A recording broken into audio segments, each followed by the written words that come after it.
Welcome back to episode 13 of Court IQ. We're breaking down professional pickleball matches, trying to extract the key concepts to improve our game in both rec play and tournaments. Whether you're a 3-0 trying to get to a 4-0 or a 4-0 trying to get to a 5-0, this is the channel for you. My name is Ryan Morneau. I'm the #1 collegiate singles player in the country and a top 5 collegiate doubles player in the country. And today, we're going to rewind the clock back to 2 years ago, the PPA final, where things looked a lot different. Today, we have AJ Koller and Riley Newman facing off against Tyson McGuffin and James Ignatowich in a Game 5 grueler for the championship. Ben Johns is not playing this tournament, hence Koller and Newman being the 1 seed. And in today's video, it's really interesting because 2 years ago, pickleball looked a lot different. The paddle technology certainly has changed. The ball has gotten a little bit faster, and just the overall styles of play has changed drastically, which is one of the reasons why you don't really see these players playing for gold medals anymore. While they're all absolutely fantastic in their own right, these players are not the ones you're seeing as your top 4 seeds in men's doubles anymore. So our goal today is trying to understand from 2 years ago what has changed and what hasn't changed. In this video, you're not going to see as many tips as some of my other videos because of just the style of play 2 years ago is very different. But what you are going to get is some key fundamental concepts that are going to be ultra important for you to understand that has never changed pickleball and will never change because it's just so important. And a lot of that stems from footwork.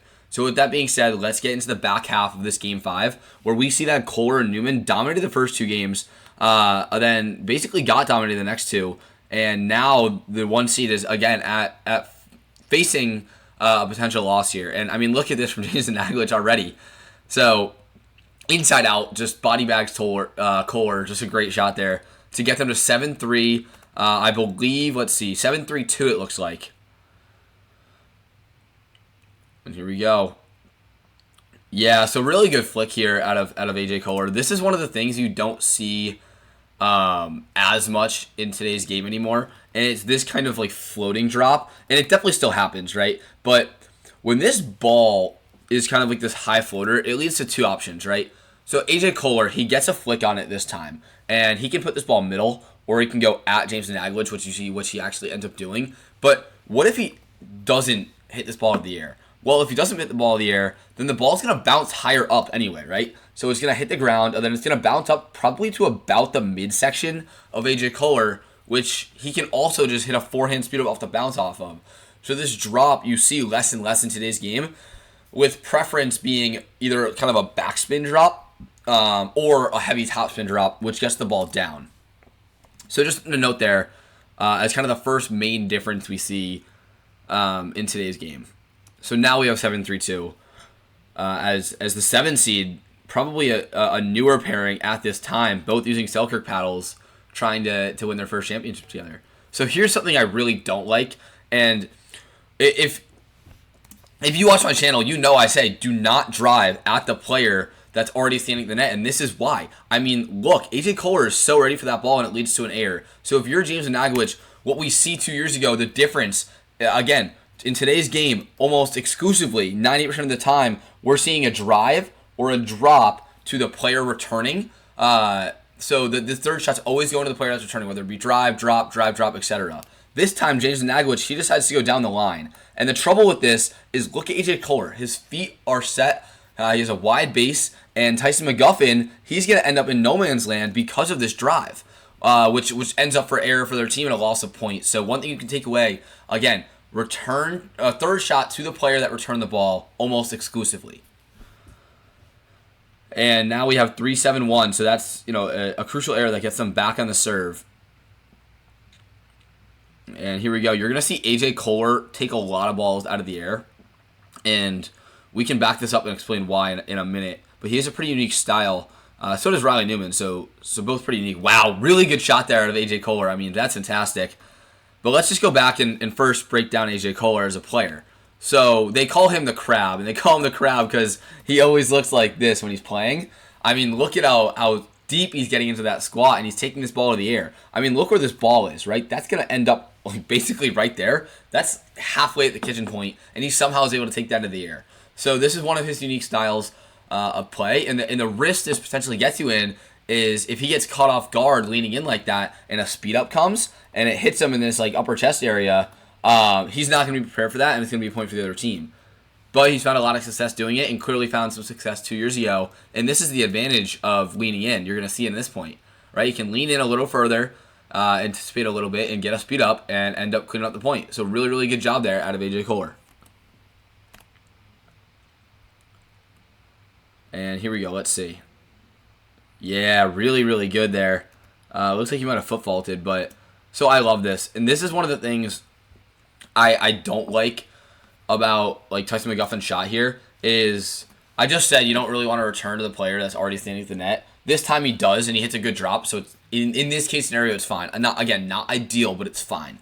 But this time, what Tyson McGuffin does is he lets the ball rise to his hip, like we just talked about, but he doesn't really do anything with it. And almost worse than not doing anything with it, he honestly gives the opposition a chance to attack. As we move this point forward, call it half a second. Let's see what happens. Right? It gives AJ Koller, there's no pressure. It doesn't apply any pressure, so AJ Koller can go attack that ball. And although he does foot fault, it's a good look at AJ Koller. And now we're at 4-7-2 here. Yeah, so they win the point. But this is something I want to talk about because I think the game has evolved in this way too. So on this drop, we get a drop to Tyson McGuffin, and it's this ball right here. I see so many amateur level players make this mistake so often. Is they see that AJ Koller here is back, so they want to keep him back. And that is the right philosophy. But look at Riley Newman. I mean, he's hunting. So the problem with what Tyson McGuffin here does, which you're going to see in your blue circle, is he tries to put the ball in like these areas that it's not in the kitchen. It's a little bit behind the kitchen because the thought is AJ Koller's not all the way to the net, so he has this room for error. But the trouble this gets you in is when you hit the ball off the rise, like Tyson McGuffin is, that enables Riley Newman to go find the ball. So look, because he's hitting it off the rise, Riley Newman's not scared of this down the line shot. Therefore, he only has to cover anything to his left. So not a great shot at Tyson McGuffin. What I'd rather see you guys do is back up, let the ball bounce, or then put it just soft cross or soft middle, right? That's a better option than this because this gets you in trouble a lot of the time. And I know they win the point, but we play this, 10 out of 10 times, it's going to be a point for the opposition. And now we're back at 7-4-1 for Koller and, for McGuffin and Ignatowich. Yeah, just a routine error there. Nothing really to too much to talk about. Oh, and he got him. So that's an unlucky net quarter. And AJ Koller, he's not happy. I mean, you got to think, right? This team has now lost 2 matches in a row. When there are championships on the line, they can't be in super high spirits here. So I think this is another really good point to take out. The game has evolved so much, and this is one of the ways how, right? When we talk about moving as a unit and trying to get to the net, in today's game, you don't see much of unity when we move to the net. So in this point, you're going to see that both Tyson McGuffin and James Ignatowich, they move almost in unison, right? Look, they get right there before the ball's hit. They're basically at the same spot in the court. In today's game, usually we have this one-on-one back structure because as you can see here, as we move this point forward, it leads to an error because James Ignatowich has to kind of stab at that ball. But alternatively, what if he stayed back, right? Instead of moving up right here, what if James Ignatowich was in this pink circle? Well, now, instead of this ball being a kind of a mid-court reset, it becomes a simple drop and then they can get to the net. So one of the ways the game has evolved is this structure where when we're trying to get to the net, we're not always moving in unison because it's honestly not optimal or efficient in today's game. And here we go. Let's see what we got here. So we're at the kitchen play. Oh my goodness, James Ignatowich. Show me that again. So first of all, insane take by AJ Koller. Really, really good Ernie. But James Ignatowich, look at his wide base. I mean, that is insane. He just has his feet planted and he's all over it. And here we go. Let's keep moving because that's not something like that's really a replicable shot that is really gonna be of much value for you guys. When James Ignatowich is just all over an Ernie, that's just unreal. And just another point, that's the second net cord we've seen in the last few points in this match 5, which is going to be really frustrating for Koller and Newman, as that's almost just purely unlucky. Oh my goodness, James Ignatowich, what a drop. Yeah, so I love this. So, first of all, James Ignatowich, unreal resets here. This is really, really impressive. But as we move the point forward, this is where he gets in trouble. Right here. Riley Newman backs up, takes this ball off the speed up on his backhand, one of his best shots, and one of the best backhand speed ups on tour. But look at James Ignatowich. His feet are not set. He's still moving forward. And, well, this is not necessarily a mental error. This is more of a risk, a willing risk that James Ignatowich takes. Because if he gets on this ball right here, that point could be over. But in this case, Riley Newman hits too good of a shot. And as you can see, James Ignatowich, his feet are not set. His paddle's not really on the ball. And it leads to a pop-up, or just an error there. So just something to think about, right? Moving our feet and hitting 2 years ago, 1 year ago, today, 10 years in the future, it's never going to be ideal because it leads to more error. Oh, got him. This is a good shot. Yeah, I like this. So, again, we see this all the time in today's game. The simple driving crash. So, McGuffin, we've talked about this so much. He looks at his partner, and this time, James Ignatowich, we just talked him going down this line, how it was a bad shot. This time, Riley Newman's returning, and he's coming straight to the net. So now it's a great drive to try to hit it in this spot, which he ends up doing. And this enables Tyson McGuffin to go find the ball. And he does exactly that, and the point's over. So really good driving crash. And one of the things that stayed consistent throughout the 2 years is the driving crash concept, as it's so strong.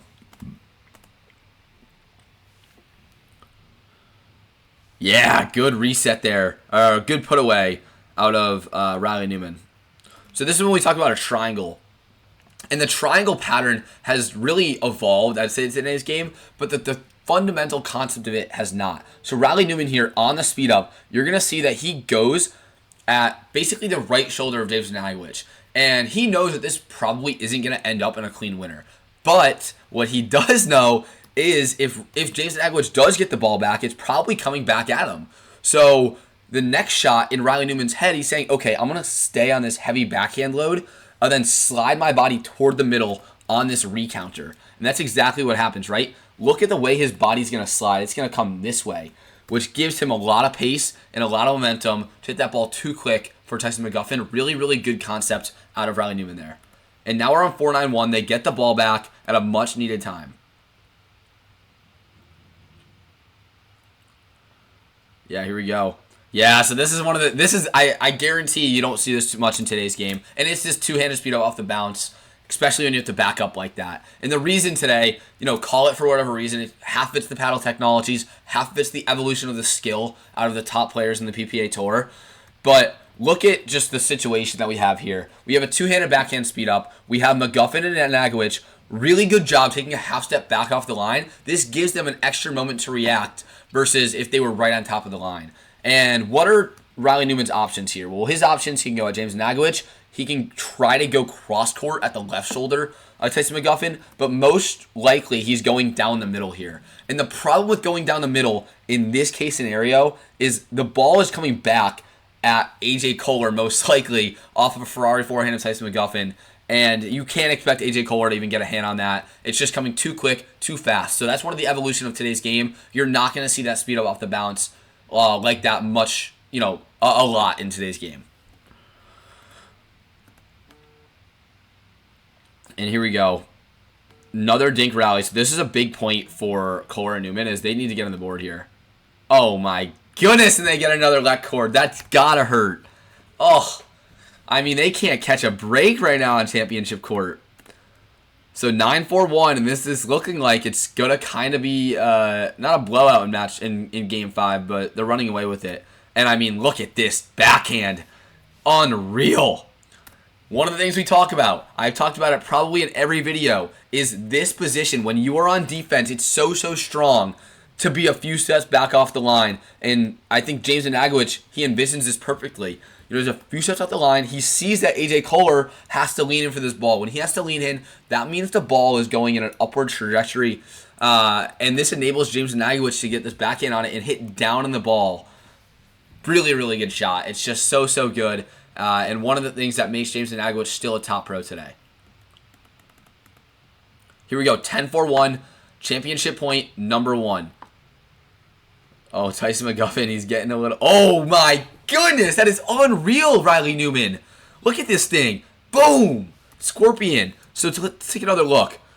So Riley Newman on his grip he's able to hit this shot right here because of two things. First of all, he has a unique grip that he holds, which I'm honestly not even sure what it is, but it allows him to do things like this. But the second thing is we talked about a elongated swing and why that's bad a few videos ago. This time, Riley Newman perfectly executes a short swing, right? He's a step off the line, so he has a second to react, and this time he has a low base, right? He's basically in a full squat. And this is just a pure defensive mechanism, almost to protect his face, but he has his forehand held out, and then he realizes it's going across his body, so he almost windshield wipes Mr. Miyagi style on this ball, and it ends up in a point, as we can see here. I mean, let's just look at this one more time because it's so good. Oh, unreal shot out of Riley Newman to save match point. Let's see if they can get it done. Another match point number 2. Oh, and James Ignatowich wants it all, and he doesn't get it. Another, willing risk he's able to take. Nothing to really break down there, but this is a fun match, especially an hour 30-minute match. Oh my gosh, AJ Koller! Look at these hands. This is unreal. So we see a speed up out of McGuffin, and AJ Koller's just all over it. I mean, look at this. This is what makes people having the best hands in the world. I mean, look at it. Look at how calm he is, right? Feet are set the whole time, unfazed by these speed ups out of Tyson McGuffin. That is an unreal play out of AJ Koller and deserves props. 2 years ago today, I don't care. That's fast hands regardless. And here we go. Now we have 5-10-1 trying to crawl back into this match. Let's see if they can do it. Yeah, some off the rise dinks here, which is fine. It's just more of a strategy choice. And here we go. More. Oh, this is a good one here. They are going at it. And no one really wants to speed up, as they know every point now is life or death. Especially for AJ Koller and Riley Newman. So let's see who's going to do it first. Oh, this is awesome.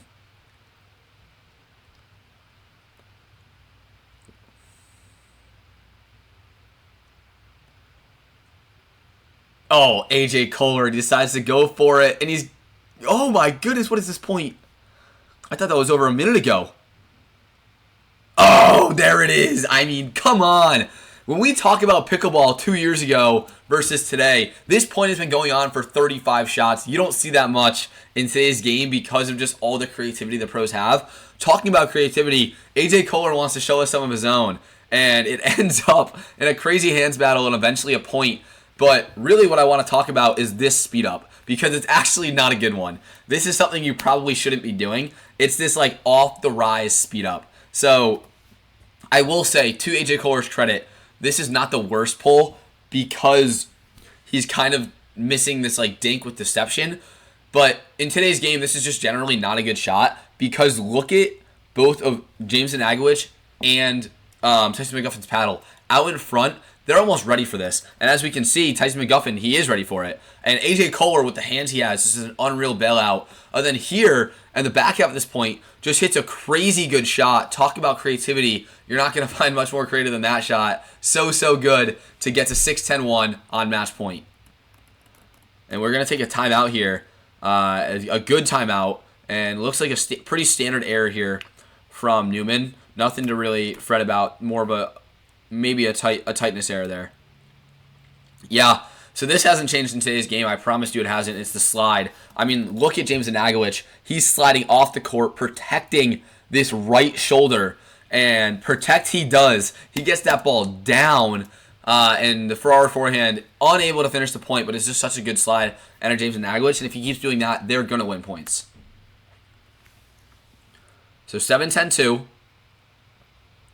And they're fighting now. Oh, my goodness. It looks like he missed it. Look at this athletic jump. He misses it, but that's crazy. 8-10-2 now. I mean, what a championship we have in match 5 here. This is some unreal gameplay here. And again, it's really going to be a battle of who wants to speed up. Oh, and Riley Newman, he pays the price of the slide. I mean, look at this. So we just talked about how good the slide... Oops.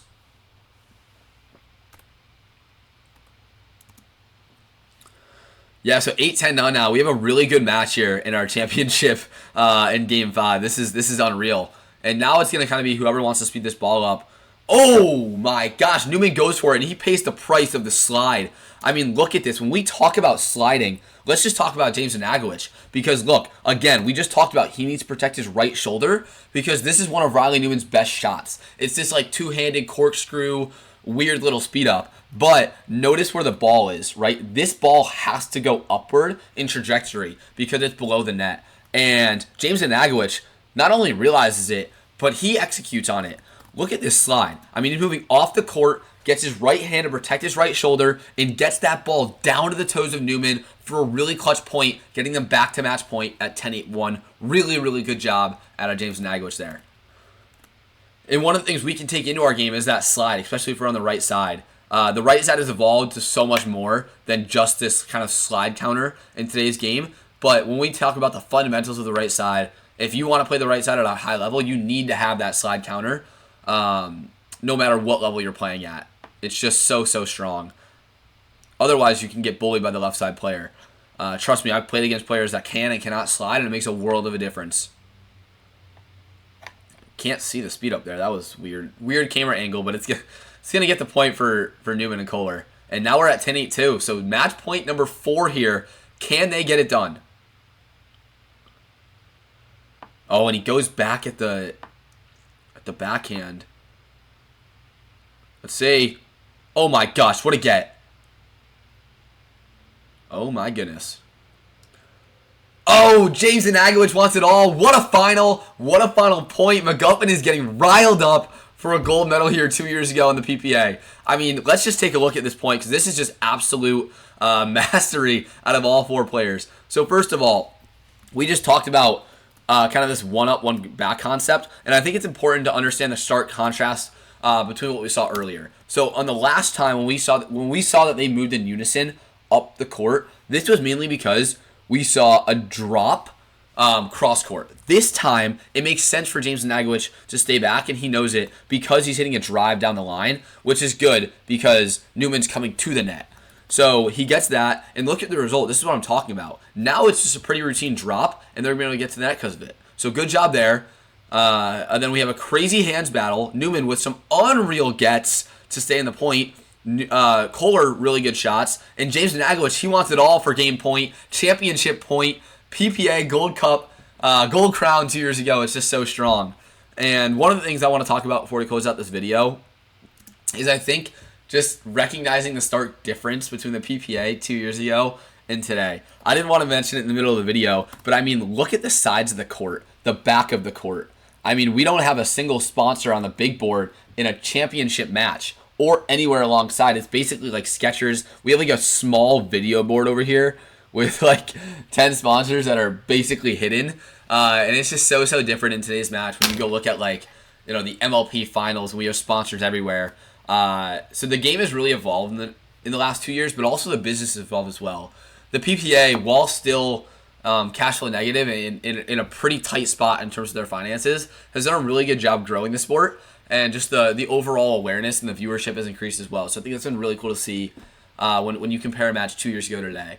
But with that being said, I am pretty interested in the economics of pickleball, and I have a lot to share on not only the college side, but also the pro side, the contract, the player contract side, the whole business, as I think it's pretty underrepresented. So if that's something you guys want to see in future videos, please let me know in the comments. And beyond that, let me know what you want to see next for our match review, whether it be a historical match, a match today, MLP, APP, women's, mixed, men's, whatever it may be. Drop it down in the comments. Don't forget to subscribe. And with that, I'll see you next time.